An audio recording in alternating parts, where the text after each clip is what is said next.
I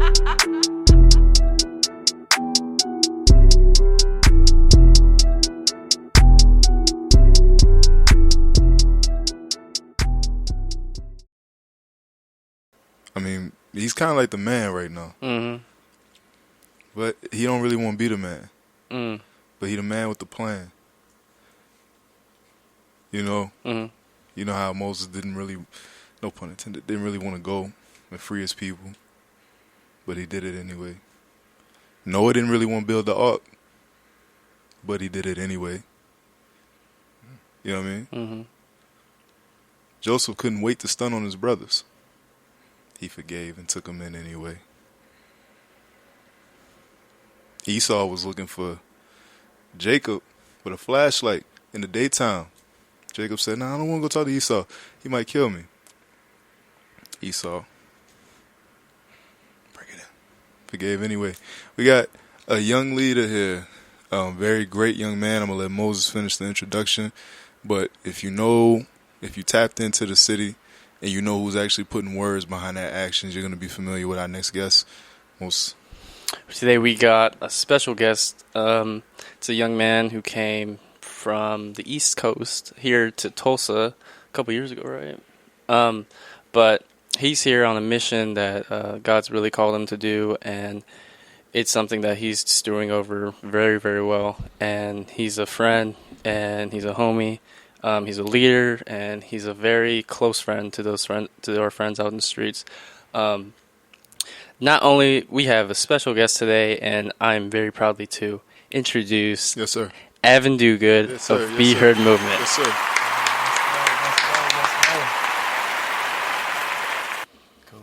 I'm excited to be here. Let's get it. Yeah, man. First of all, congratulations to everything that you're doing, man. All the spaces and places you're touching, and we'll get into a lot of your story. But real quick, I mean, since you're a part of the couch at this point, we do every episode. We start the episode off with a segment: questions that need answering. Now, our very own Moises Chavez. You know, I'm gonna keep it G. That song y'all heard at the beginning, Moses, tell us what song was that? Baby Powder? By who? Genevieve. It's kind of weird to pronounce. No. Like I was on her live, and some of her fans were like, "How do you pronounce her name?" Oh, so they don't even know. Yeah. It's like Genevieve. Well, for those who don't know, Genevieve. This episode, questions that need answering. This episode song. This episode guest. Pretty much this whole episode was produced by none other than our Moises Chavez, man. Yes, sir. Thank you.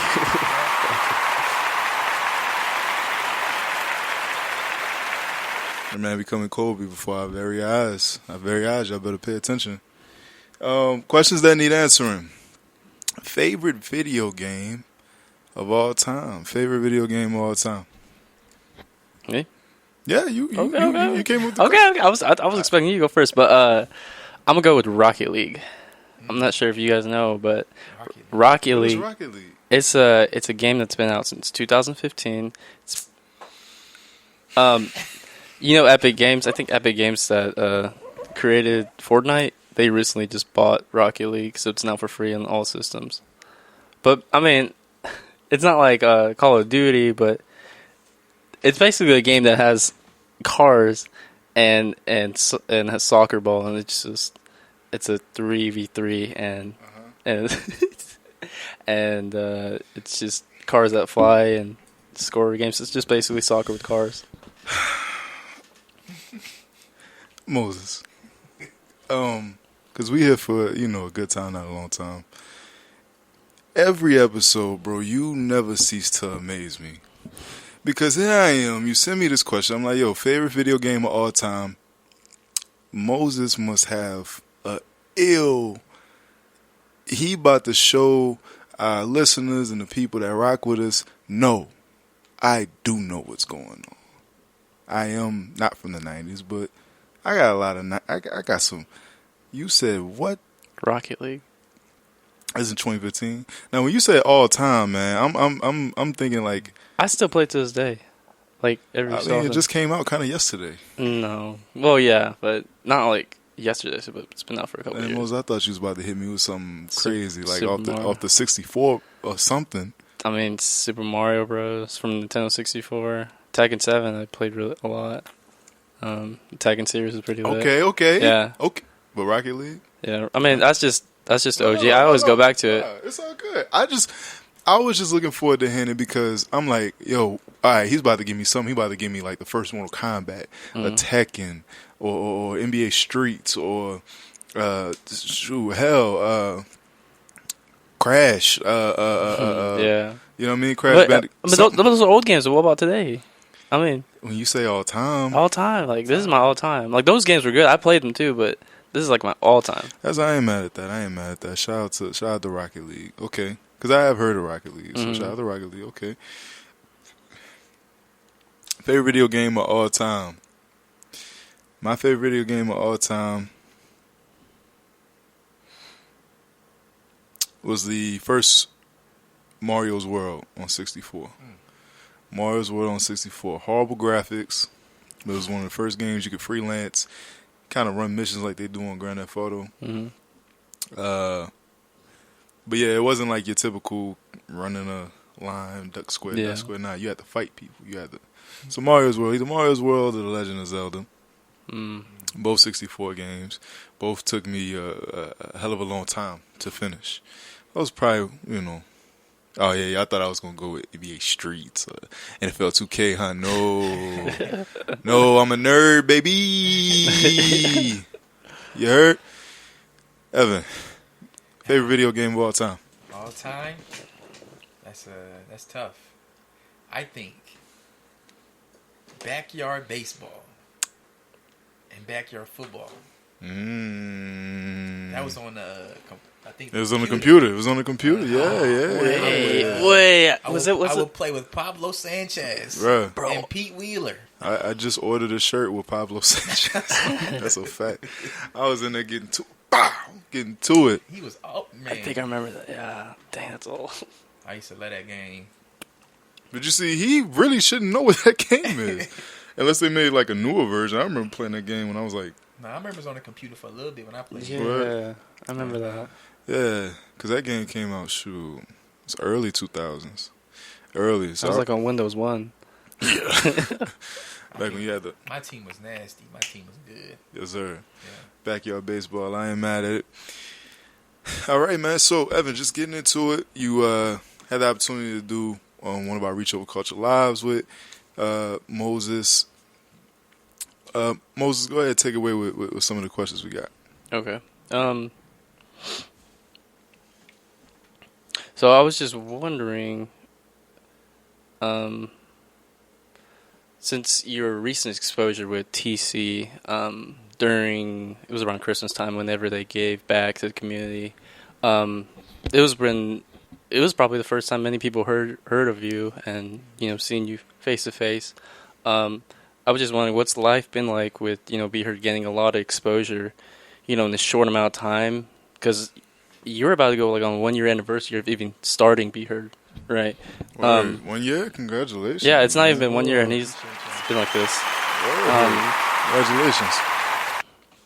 But what would you say were the pros and cons of cultivating partnerships since this exposure has been going on? Well, this exposure piece is new to me, so but I feel like I'm okay with exposure as long as it helps people. And so at the end of the day, like, whether if a video goes viral or whatever happens, as long as it helps people, I'm okay with it, So like my mission, my goal is to not even just, give me the glory at anything, because one, I don't got no control over that. I just want to help people in the day, because what I've seen on outreach, during the freezing temperatures in winter, you see people that die prematurely, and so that can play a toll on you. But if exposure happens so people won't die prematurely, that's a blessing. But there are definitely pros and cons to it, but I would say, like, for partnerships, I love partnerships because I love doing work together with people, because it's not just about like BEHEARD, it's about like what can BEHEARD and TC do together, what can BEHEARD and other nonprofits do together. I feel like when we come together, we can definitely add value to our community, help our community quicker and more effectively. Because usually, some nonprofits, they want to have competitions of, this is our money, these is our stuff, we're doing this, and then they don't want to, partner up and really make an impact. So, which is fine, but for what I've seen for Tulsa, we need more partnerships, because that means more people coming together. And so, but financially, I know sometimes people think of partnerships, they think of money. And so I never want to make my partners feel like they're just a bank. Mm-hmm. And so I have a Be Heard prayer team. So at every event, the prayer team is always praying back at wherever they're at. And so, and we pray for people who are like, who donate to Be Heard, that once they donate, that they will get blessed tremendously. Yeah. Because it's not just about giving to Be Heard. Obviously, like, we're taking it and we're the conduit. We're like helping people with it. But people who gave, they didn't have to do that. And so we want to really steward over their money, but also, we want them to see, hey, you're giving this month, kept people alive. You're giving this month, help a single mom get an apartment, And so, when you just keep your why you do this, I feel like, the work will last longer. You won't get caught up in, like the exposure and things like that. Yeah. Yeah. So as being a leader, of a successful nonprofit, how much or what kind of pressure do you experience, like, putting everything out in the public as you do and helping the public in the way that you do? What kind of pressure do you experience, and what's that been like on your well-being? Like, how's it affected you mentally, emotionally, in this time that you've put so much energy into this project? All right. So I feel like I get pressure for, I guess, sometimes people love seeing the videos, and so a lot of times I have to check myself, because it's like, oh, I need to post. It's like, no. Whoever you took a video of, how are they doing first? Am I doing this video just to get views and shares, or am I doing it to spread awareness? And so before every video, I have to pray, or I have to like check myself, because there's some videos where I wanted to post, but it's like, no, not now, because this one is just like, it would probably glorify you, and I don't want that. Right. And so I guess it's more pressure of, I need to post, because I try to post every 3-4 days on the Be Heard account, and that's just like kind of my like strategy. However, there's times where I don't post for like weeks, and so it's just make sure that I'm not just so caught up in doing a video, catching stories, but actually like whoever is in the video, like I'm helping them out, I'm intentionally like serving them, and then if they want to record their story, we'll record it in excellence, But I think there's pressure, and always pressure to post. And now I think it's pressure, I guess, when I'm like walking, around Tulsa, and there's somebody experiencing homelessness on the side of the road, people will look at me like, what you gonna do? Right. And so it's just like pressure, like they expect me to talk to that person. Like how come, you talk to him, It's to be Jesus in a sense. Yeah. Right. And so for me, like I have to find rest. Like there's times where I'm driving, like I'll wave, but I'm not gonna roll down my window, just because like I do this all day. Like I need some rest, Right. And so, but I think there's always pressure of like, what is Evan gonna do when he sees somebody and things like that, which I guess is good in a sense, because like people want to be observant, but to be dependable on like me is just not efficient. But it's some pressure, but also there's good pressure. Pressure creates diamonds. That's what we said growing up. And so pressure of, like, just like right now it's pressure of I don't have a truck, and so now it's like having to worry about we're gonna have a shower trailer coming in, but no truck, and so there's pressure of where's this truck coming from? But again, just that's gonna have to come from the Lord. Take us back for the people that didn't see the Reach Over Culture live. What was that moment, or was it a moment, or was there a series of moments? Like what? How can you tailor make your calling? Like how when somebody was to ask, what even got you into helping the homeless in the first place? Evan would say what? I'll say two things. So one, like my personal story. So growing up, like my parents was divorced, and it was rough. And so my dad actually we grew up in Virginia Beach, Virginia, on the East Coast. Okay. So shout out to Pharrell. My dad he left and moved to Tulsa. Okay. And so my mom, she was doing what she was doing, and so there was times where I was be home alone for a long time. Taking public transportation, like 14 years old. Right. It was crazy. And then so a couple months later, I moved in with my grandma, and she lives where Allen Iverson grew up. It's called the Bottom. Yeah. So downtown Newport News. Okay. And it's I mean, it's rough. Yeah. It's rough down there. So we moved in. It was like a 3-bedroom house with like 5 of us, and so I didn't have a bed for a long time. I slept on the floor a lot, and so just growing up in that poverty, at that time kind of shifted me now and helped me now. And so I would say the second part of why I do what I do is I used to work for youth services at Tulsa. They help homeless youth in Tulsa. And so one day a fight broke out in the drop-in center. It's where the homeless youth hang out. And I broke the fight up, got one person outside. However, the person inside grabbed a knife, ran outside, and stabbed the person to death right in front of my face. Wow. And this was 2 years ago. And so after seeing that, first of all, that thing was crazy. I'm surprised I'm talking about it now, but I had to go to counseling and things like that. But after seeing that, I was like, man, what can I do to help this community? Because the homeless population is hurt. And so both those two youth, they were abused growing up, physically and emotionally and all that. And they have no safe place to, kind of process that information and what happened. So, stuff gets built up, and then when they clash, that's what happens. And so, I didn't want nobody else to die. And so I was like, let's just make videos of people's stories. Hopefully that would change. And then so I made the first video, and then somebody was like, you need to make it a nonprofit. I was like, no, that's goofy. We're strictly doing videos. And then I really felt led to really make it a nonprofit, and then started a nonprofit, and then fast forward, we're here now. And so it's pretty crazy. Yeah. That's wow. Yeah.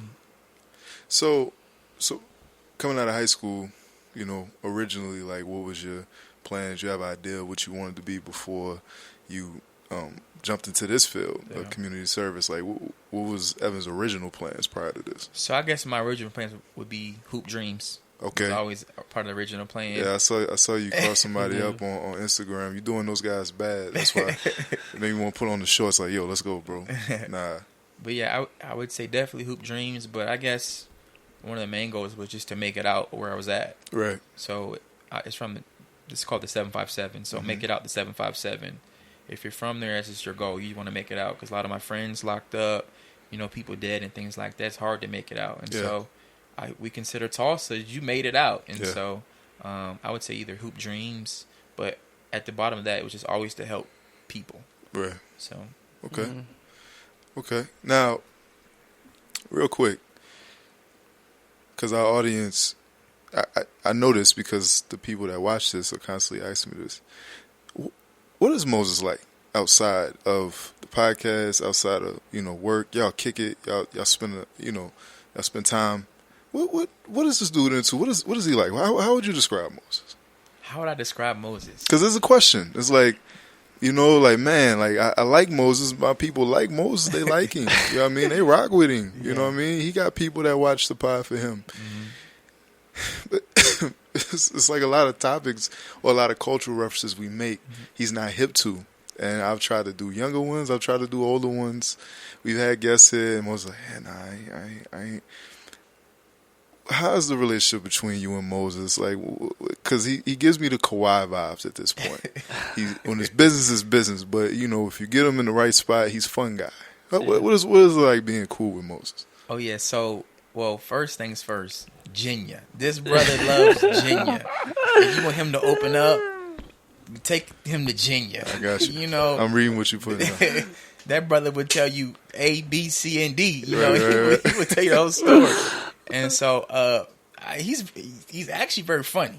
And so, but he's one of them low key, oh shoot, that was actually hilarious. He's not trying to be funny. It was just funny. It's just and he knows he's funny. I feel like he laughs when he driving by himself home. He's like, oh yeah, that was funny. What I said, that was funny. And so, but yeah, he's just a great dude. You can talk to him. He feel like talking to a hug. I don't know. Right. He's just a good dude. But I do think, this man is very funny. Yeah. Yeah. Thank you.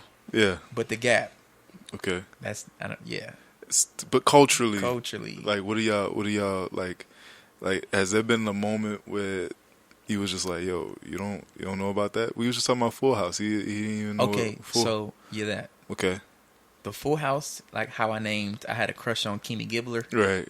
I just said that. Right. But I said I had a childhood crush on Kimmy Gibbler, thought she was a baddie. Right. And then he was like, who? Who? Then I said DJ Tanner. He said who? I Right. said the Okay. Olsen twins. He said who? I bet if And then I did the intro of the song. And he still said who? I would have to see a picture. I bet I know what you guys talking about. I just need a picture. I just don't know them by them names. You say that every podcast. No, I swear. Man, but you know what? That's all good. Because I'm always wondering, like, yo, if I see him, I'm like, yo, what do he talk to people about? Like, I understand life, you know. Yeah, life and life goals, right? I don't know. I'm just, if I'm taking time to kick it with somebody, me personally, I'm just, and a lot of my friends is like this, you know, usually we got something in like common, you know, culturally, like a video game where me and my guys will talk about battle rap. We'll talk about sports, something is always a general. If I'm taking time to go sit down with you at Jenga, that's what it's called? Jenga. See how he corrected you really quick? That's what I'm saying? Passionate. To like, you know, be kicking it with the dogs and stuff, like, it ain't always be life. Like, it's, you know, right. Yeah, life is hard. God bless. Life is good at the moment. God bless. You know, did you listen to the new Cole? A little bit. I actually did. Yeah, listen to that. I do think he knows anything about cars, though. This brother's smart with cars. Right, but he don't hang out with mechanics like that. I don't like the street like car life, whatever they do. No, I'm not really. I used to be in that, but no, not anymore. Word. What else we got for him? You gotta keep the questions open. Keep them open. Oh yeah, so we're talking about your trailer that you said is coming in earlier. Yes. This is obviously going to be the first homeless trailer in Tulsa, right? Mm-hmm. Yep. Oh, that's a fact? It's Oklahoma. Okay, Oklahoma. Okay. Wow. Okay. So, my next question was going to be, what kind of reception are you expecting from the community once you get the portable showers up and running? Because I ain't never even heard of that. So I'm, you know, wondering like, yo, how do you think they're gonna react to a shower trailer? First, where did you get the idea from? So actually, through social media, there's a local nonprofit. I believe it's in, I might get this wrong, Tennessee. Okay. And it's called Cloud Cover Streets. And they have a huge shower trailer for the homeless. And I was like, oh, that's genius. That's cool. Yeah. Nobody has that. And I like being creative, like doing, like, making my own path. It's like, I don't want to open a shelter, but, like, a shower trailer, that's just different. Yeah. And so I saw that. I was like, we need one. Shout out. And so our shower trailer will have 2 showers, like a therapy room, a medical room, and a clothing room. So it's gonna be great. But my goal was to really have like a one-stop shop on wheels, because in order to get a clean shower, therapy, medical, clothing, you have to leave the camp, leave wherever you're at, to go walk and go to the shelter. And so, you know, if many people don't do that, they just like, if I leave, my stuff won't get stolen. Right. So many people, you know, haven't taken showers in months. And so people don't like staying in shelters because bed bugs, you wake up at 4 a.m. and leave, you know. So yeah. I wanted to bridge the gap, really, you know, limit the barriers of getting those, you know, essential, you know, services. And so how to do that was get a shower or get a shower trailer and put all those essential services on the trailer. Yeah. And so I do think it's gonna be great, and I do think we're gonna pioneer our way in the homeless community and help, and so it's gonna be good. But however, I think we'll have some good reactions, but also maybe some not so good reactions. Okay. You know, there's always people that says, you know, don't do nothing for them, let them figure it out for themselves, and then churches are like, bro, we love this idea, let's work with you, you know. So I expect both, but either way, we're just gonna stick to our why we do it, and help people get off the street. And how do you know which partnership is for you? Like, with a bunch of people wanting to partner with you, how do you know which one is for you and which one is just like, I'm not? Right. this is not the best. That's a good question. So sometimes I ask, like, what does partnership look like to them?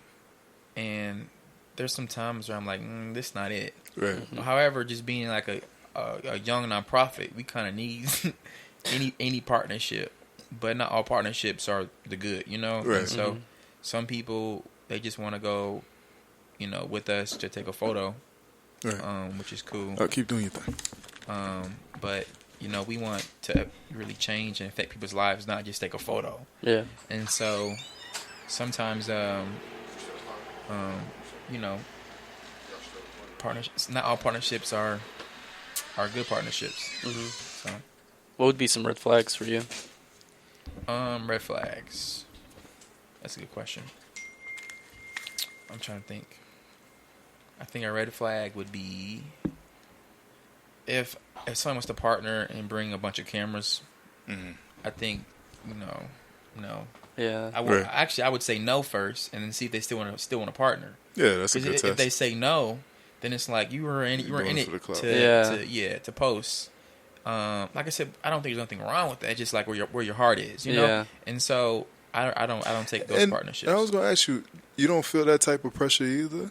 Like, do you What, ever the feel post? like, well, yeah, well, like the post, but does it ever cross your mind like, man, people might think I'm doing this for clout. They might disagree with the way that I'm doing this, you know.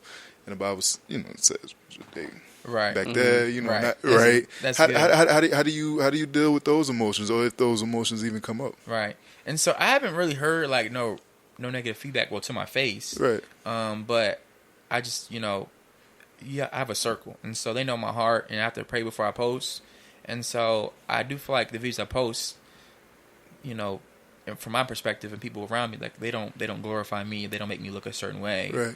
Obviously, like the way things are moving right now, a lot of light is shining on me, which is okay as long as I direct it back towards helping people. Right. And you know, so like this homeless cooking show, I know this next couple months are gonna be crazy.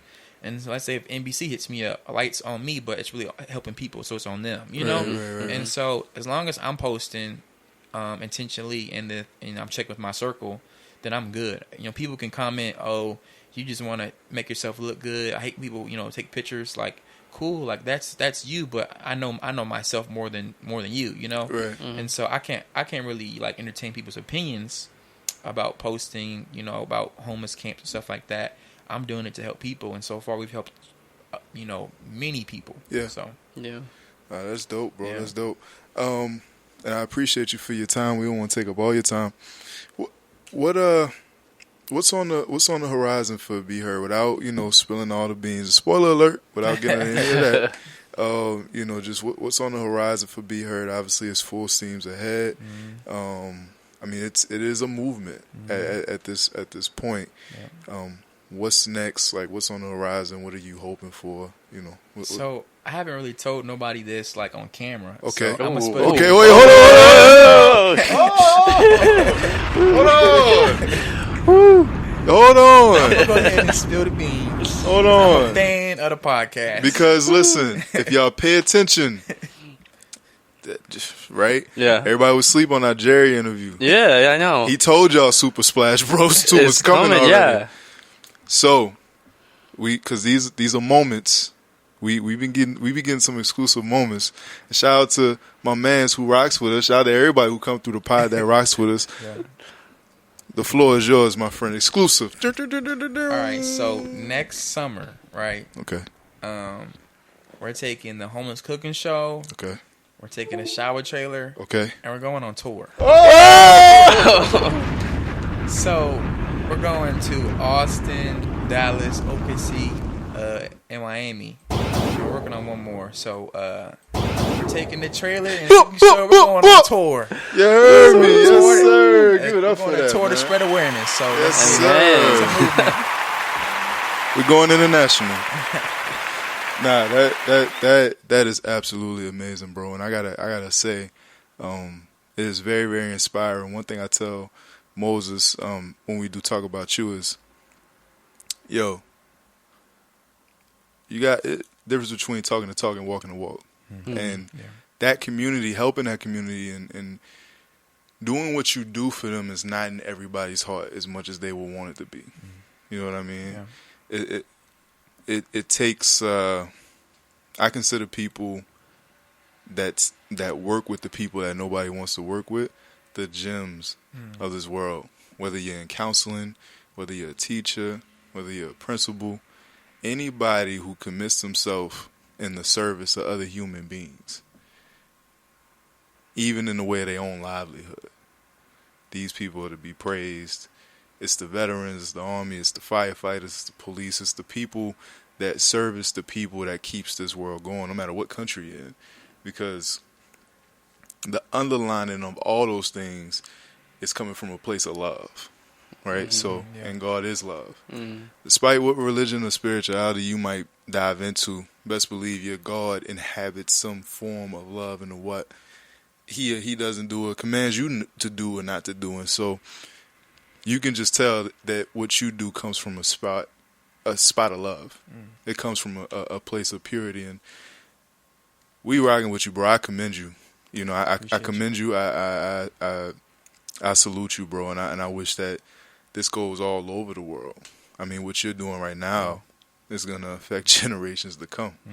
And I, for one, am excited. I appreciate you for blessing us being on our platform. You know, I appreciate you for being a man to my mans over here, you heard.